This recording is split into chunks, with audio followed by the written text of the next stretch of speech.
there's another tragedy. So we're going to be taking, we have been, and we are going to continue taking a lot of action. One piece of action that we're going to take is as a follow-up to an announcement that Chief Bill Royale and I had several weeks ago. We are going to host our city's first gun violence prevention community conversation on March 21st at 6 p.m. at the Muhammad Ali Center. We'll be talking a little bit more about that towards the end of our conversation today. So let me introduce some of the folks here with me today. First, Whitney Austin. Whitney survived the mass shooting in 2018. Since then, she has been an incredible advocate for other survivors. So I'd like for her to first come up and share her stories and some of what she is working on today. Whitney, thanks so much for joining us.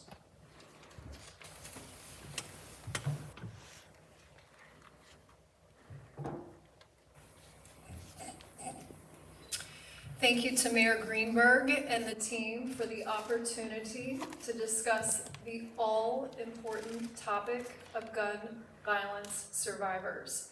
And more importantly, I want to thank every one of the brave and resilient survivors that are standing here courageously with me on the stage today. In preparing my remarks, I took some time to think about the word survivor. You know, much is made of whether we should call ourselves victims or survivors, with many landing on the latter because of the positive connotation survivor holds. Others struggle using that term. They feel like imposters, claiming they shouldn't be able to use it because they weren't physically shot, even though they were clearly in harm's way or they lost a loved one to gun violence.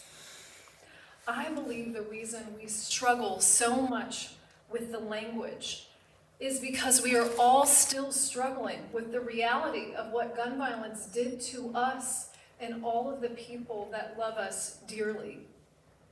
On September 6, 2018, I walked into my workplace in Cincinnati, Ohio, and was immediately hit with a barrage of bullets. Shocked, yet focused on my survival, I quickly realized that I had been shot and that I was likely experiencing a mass shooting. As I took gunfire, my brain went into overdrive. I had so many thoughts. How am I going to escape this? What if I don't escape this? What if I never get home to my precious children, and what will their life be like without me? What will my husband do? Why did I think I was immune to this? And then prayers, lots and lots of prayers. The reason that I stand in front of you today, and the reason that my husband and I do the work every day of Whitney Strong, is because I received the best in every way, shape, or form. The heroic police, the highly skilled and compassionate doctors and nurses, the bystander who appeared out of nowhere and applied a tourniquet to my left arm. And this doesn't even begin to cover it all. The city of Cincinnati, our family, our friends, strangers, my previous employer. I will never, ever be able to properly thank all of the people who wrapped their arms around me and my family. Paramount to it all, I get to stand here in front of you with a smile on my face that I survived 12 bullets, none of which hit any major organs or arteries. I am a miracle. I know that, and I will never, ever take it for granted. As I stand here, surrounded by my survivor friends, with different stories of gun violence, from community violence to suicide by firearm, and representing the hundreds of survivors who are watching us from afar today, I want you to know that we are all bonded forever because of our shared experience. It doesn't matter what led to a shooting, where the shooting occurred, where the bullets penetrated. When you find yourself in that moment, there is a shared humanity. All of us begging God or the universe or whatever you believe in to give us more time on this earth with those we love. It is because of this bond that I ask all of us today to think about what can be done to give survivors the very best, to give them exactly what Whitney Austin got in that moment. My friend Keonis from the Office of Safe and Healthy Neighborhoods will undoubtedly share more, but for any survivor listening today, please go to louisvilleky.gov/government/neighborhoods to gain access to a whole host of resources, from free mental health services that you are going to need to organizations working throughout the city to prevent homicide and suicide. I also invite you to join with Whitney Strong, my organization, as we fight to prevent gun violence across the state. Please know, and you may not feel like it now, but please know that there is a whole world of people who care very deeply about you and will provide the care necessary to help you start to put one foot in front of another again. For those of you not yet supporting survivors, I encourage you to join in with us, and let me share a few pieces of compelling research that may change your mind. We know that for every time someone enters a hospital with a gunshot wound, the likelihood that they'll experience an early death due to gun violence increases. In fact, 20% of people who enter a hospital due to a gunshot wound will die within 5 years. Caring for survivors provides an opportunity to prevent future gun violence in our city. According to a study completed in 2021 by the Office of Safe and Healthy Neighborhoods, a homicide with one suspect cost our city $900,000, and an injury-only shooting cost us $500,000. What costs are allocated across crime scenes, hospital bills, criminal justice, victim support, and lost revenue, the largest cost is tied to incarceration, sitting at more than over 50% of the overall cost. So caring for survivors is also an opportunity to cut costs for our city. I looked up the definition of survivor and landed on this one as my favorite. A survivor is someone who continues to live afterward in spite of coming close to death. Look, I don't care why you choose to join us in our work to support survivors. I don't care if it's because of compassion, if it's because you want to prevent future violence, or if it's because of cost savings. I'm just asking you to please join with us. Support the work of the Office of Safe and Healthy Neighborhoods, the various organizations they endorse, or Whitney Strong with your time as a volunteer or with a donation today. Survivors deserve to truly live, and we need you. Thank you. I'm going to pass it over to my friend Keonis Cornell from the Office of Safe and Healthy Neighborhoods.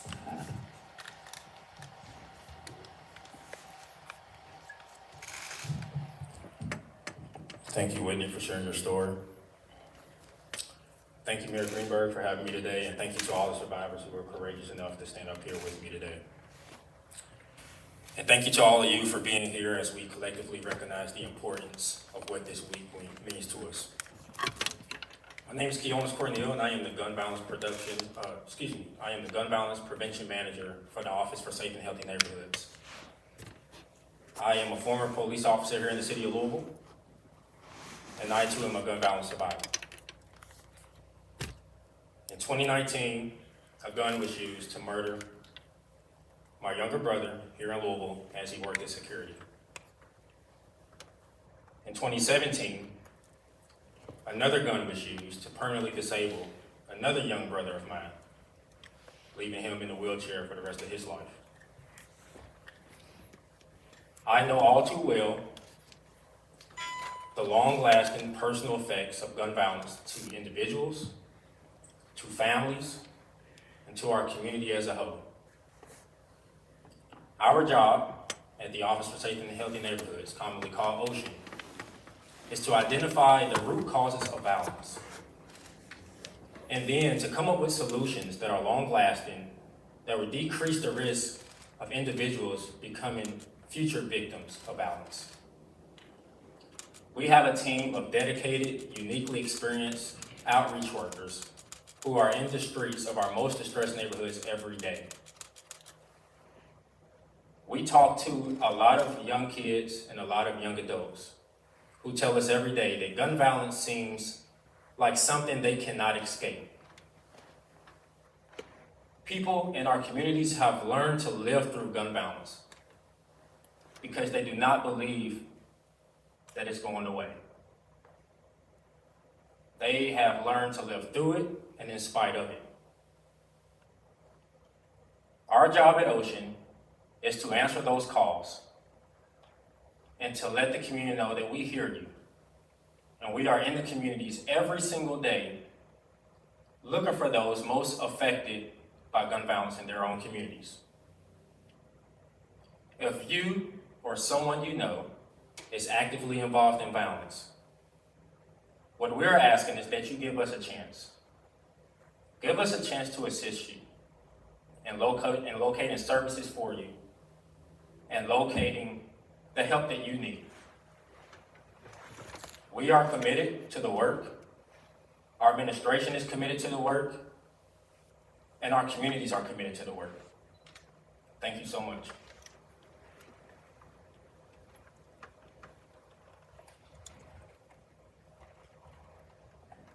Next, I'd like to introduce Janae Wright, another gun violence survivor.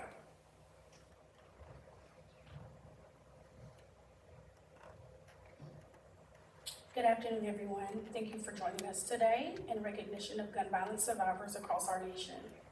Even more so, I'd like to take a moment to acknowledge the community of survivors we have here in Louisville.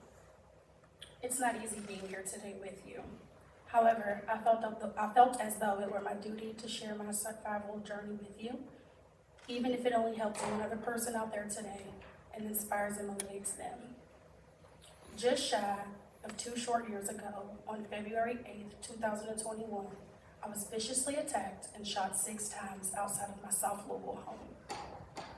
While nearly 3 months pregnant, 5 bullets entered into my lower abdomen and pelvis area, while the 6th entered into my upper thigh. I underwent a series of surgeries at the University of Louisville Hospital to save not only my life, but the life of my then unborn son. By the time of my 2nd surgery, doctors were made aware of the bullet and bullet fragments that had entered into my bladder and instructed me to sign a DNC, allowing them to terminate my pregnancy if need be to save my life.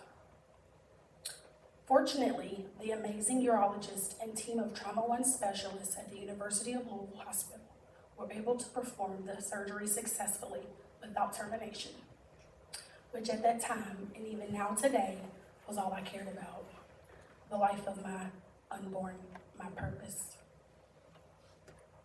Just a few days later, physical therapists were brought in to assess my mobility, and that's when the severity of my injuries really set in, and just how destined my son and I will still be alive today. With the most severe injuries being the damage done to my bladder and femoral nerve, resulting in my temporary paralysis of my left leg and the inability to walk. Having suffered numerous injuries and enduring months of intense physical therapy to regain my ability to walk, I found myself severely depressed while also navigating my way through newly diagnosed PTSD paranoia, leaving me completely isolated from society like I had found to be the case for many other survivors. And if you are one of those survivors, I encourage you to join a survivor support group, as well as finding a trauma therapist, or maybe you'll feel more like myself and begin to see how you can be involved in supporting legislation for stricter gun laws. For those things have helped me process my trauma tremendously. In fact, that's what's given me my strength to be here with you today. The University of Louisville's Community Health Services and the Office of Safe and Healthy Neighborhoods have supported numerous of gun violence survivors and their families in Louisville. MINT, Motivated Individuals Navigating Trauma, funded by Kiara James and Rayvon Churchill, offers the support and resources needed to survivors who may need someone who can relate to their situation. The Office of Safe and Healthy Neighborhoods also played an essential role in my recovery journey, offering services ranging from financial assistance to counseling and numerous of other health resources. And lastly, I'd like to highlight my mentor through this all, the strongest woman and mother I know, for all the work she and her staff have done and accomplished in Congress in both Ohio and in Kentucky, Whitney Austin and Whitney Strong. Before the shooting, I was an active 27-year-old. I instructed ballet, I excelled in my career field as a pastry chef, I enjoyed hikes, concerts, traveling, and a plethora of other activities, all of which came to an abrupt halt after being shot. Having missed those activities in my life, I'm proud to be able to say today, I have fought throughout my survival journey to be back to the majority of those things. Though my life will never be the same, I feel triumphant about where I am today, considering all I've had to overcome to achieve this feeling. While being wheeled into the ER that night, I thought to myself, this is the end. My life's ending. However, I stand here with you all today, more strong, resilient, and full of life than ever, and knowing my son is healthy, protected, and loved by so many. And for that, I look optimistically towards what my second chance of life has to offer for me and my son, Javian. Thank you.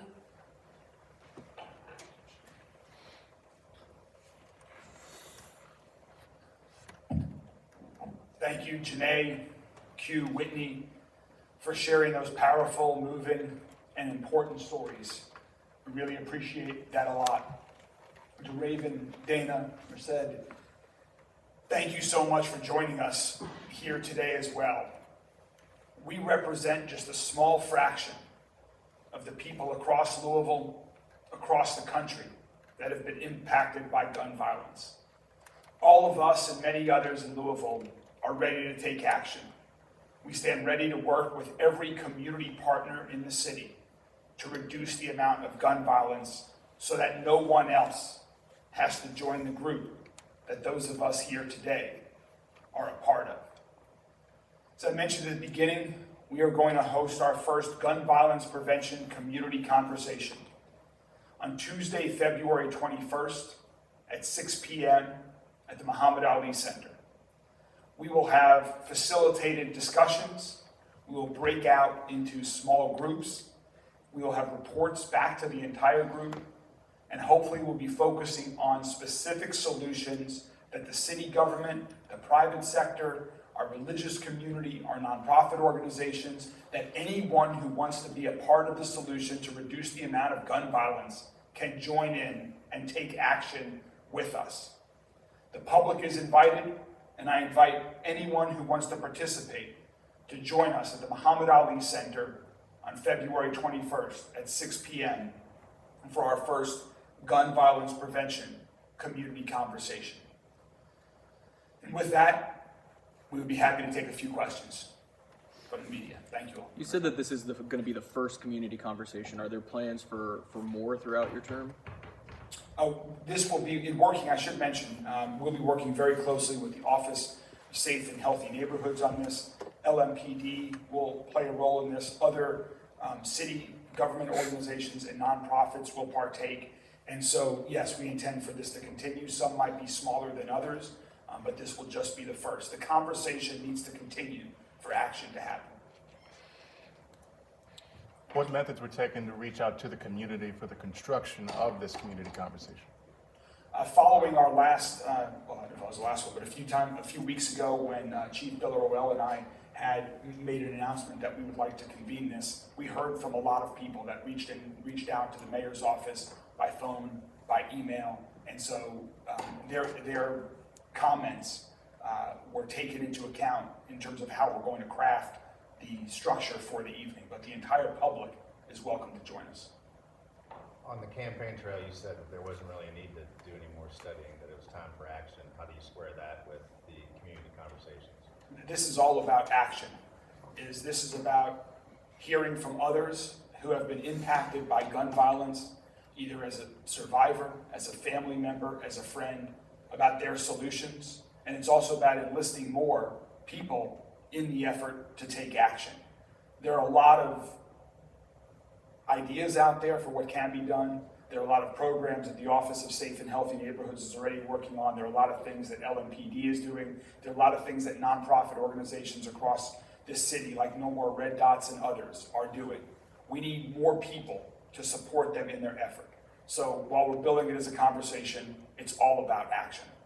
Last month, you invited members of the public to participate in an anti-violence working group, and you provided a phone number for them, for the public to call if they wanted to be a part of this This is working that. group. Okay, This is that, yeah. Okay. The community conversations? Got it. Yeah. Tara? Craig, there's a huge gap in available services for the particular PTSD and trauma-informed therapy that so many people who have survived attacks like you guys have. And what can the city do to increase the number of therapists that are available for people? Because I'm hearing from folks we're getting, 6 months for getting into just about any therapist at this point. As everyone up here can tell you, as you heard from, most recently from Janae, the mental health impact of gun violence is tremendous. And so we as a community can and must do everything we can to support those who are in need. To also support individuals who might end up being the one to pick up the gun. To provide them with the services they need before they make the horrible decision to pick up a gun. And so we are looking at everything possible. There are some programs that have already been funded by the city government. We'll be making some more announcements with how the American Rescue Plan funding will be used to support mental health resources across our city. And then when it comes time for budgeting in the next year, that's something that we're very actively working on right now. It's going to be a partnership, partnering with organizations, private and nonprofit organizations around the city that can prevent it. We've also had discussions with several of our universities around the city because we need to train more individuals to become mental health professionals so that more people can provide those services that are needed. Thank you all very much. I got a quick question for you, Mayor. Well, we can chat over here. Thank you all. If you do nothing else, If you do nothing else. Do nothing else. If you do nothing else. If you do nothing else.